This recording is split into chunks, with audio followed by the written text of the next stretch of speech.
And now we're heading to Zurich. And we hope that we have Roberto Carfagno, Director of Sales at Haelixa, there. Are you there? I can see you there.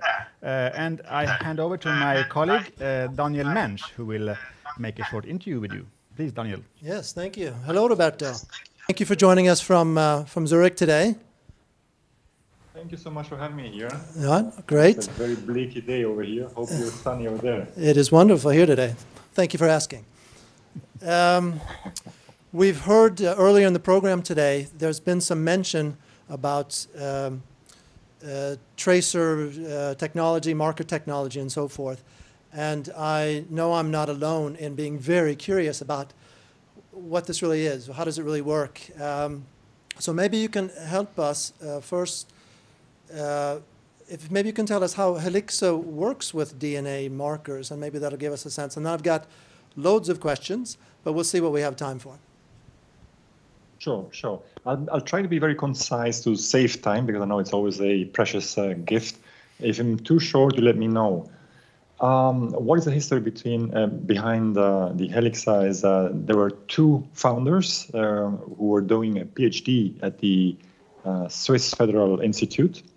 And they knew they were onto something once they realized the potential they had, and they pitched for investment, and they just jumped in immediately, like big ones like Clariant, Zurich, Kantonalbank, Investiere. They all saw the potential in this product and jumped in. So we know we're onto something that is working and has a bright future. And how it works, basically, it's based on non-organic synthetic DNA markers. They are solved in a liquid and then applied to the raw material or intermediate product or whatever it's necessary in the supply chain node. Anyway, it's very easy applied depending on the point of node where you want to apply it. For example, if it's at the farm level, we literally use sprayers that spray the product which is dissolved in liquid on the cotton. If it's then further down the supply chain, we can integrate it in the industrialized process. So it's highly scalable and very easy to apply. And the good thing about this solution is that it is not detached from the product. That means the information about the product itself becomes the carrier of the information. It's never detached. It's always there, which makes human error in writing down the information basically non-existing, or worse, we know that it can happen, fraud. It's impossible. And through a so-called paternity test, we can always establish where this specific product, let's say T-shirt, comes from. Okay, and I'm sorry, and what kind of a test is that? We call it the paternity test. It's basically a qPCR reader test. It's a pity the slide doesn't work now. We flush out the DNA through a syringe, basically, literally a syringe out of the product. And once we have the DNA in the content holder, we go and test it through the qPCR. And basically, it's what we call a key and lock system. That means you need to know what information you're looking for. Otherwise, it will not work. That's another security level we have. That means even if somebody can copy the DNA, they need to know the exact string that we're looking for in that specific product. Okay. And I have to ask, I think I heard you say it's a non-organic synthetic DNA. Okay, in my mind, correct. I always think DNA is something connected to living things. Yeah, exactly. Yes, so me too. When I so I'm first thinking joined, about that, and I'm also thinking about, you say non-organic synthetic, and you're spraying it on maybe a natural fiber, and it sounds maybe dangerous to the environment or health. Can you help us with that?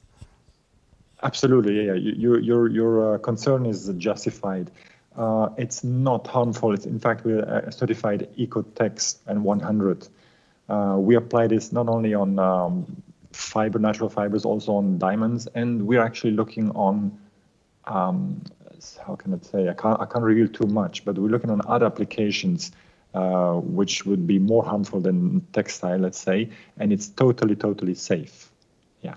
Okay. But it's a good question. It's the same question I had when I joined the company. I was like, wow, are we sure it's environmental friendly and safe? It is. All right.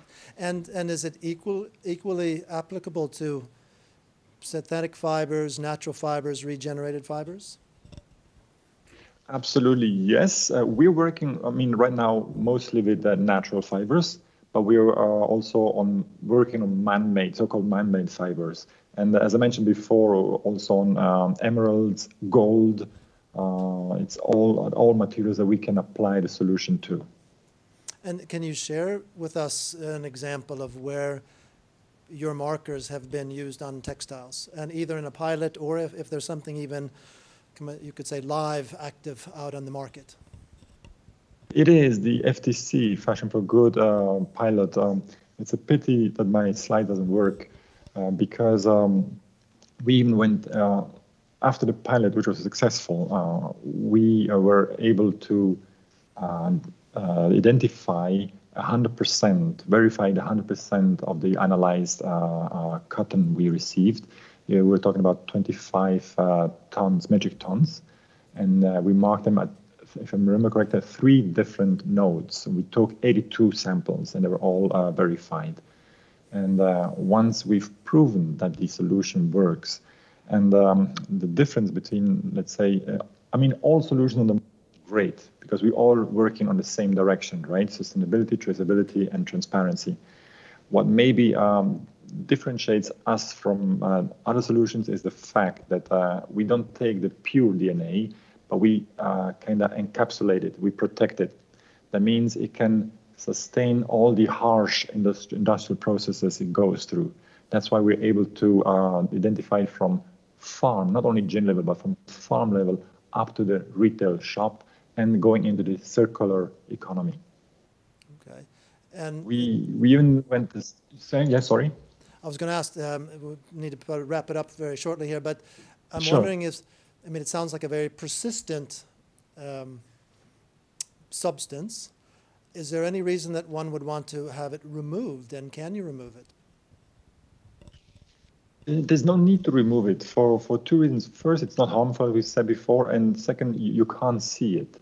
Removing it would also be contraindicative, do you say that, for the circular economy, because if we keep it in, once it's recycled, we can actually follow that, right? So it wouldn't make sense to remove it. Right, excellent. Maybe just last, yes? Yeah, just let me ask you just one more question, and my colleagues Sure. are saying we need to wrap this up, and I always listen to my colleagues. Sure. If you could just a few quick words, how do you see this moving forward in the textile industry? I'm so confident about the product. In fact, we launched a label traced and tracked by Haelixa, which we're already working with some retailers and brands. And this will become the standard. I'm pretty confident this will become the standard in the textile industry. All right, watch this space. Thank you very much, Roberto, for taking the time and contributing. Thanks to you, Daniel, and thank you for having me here.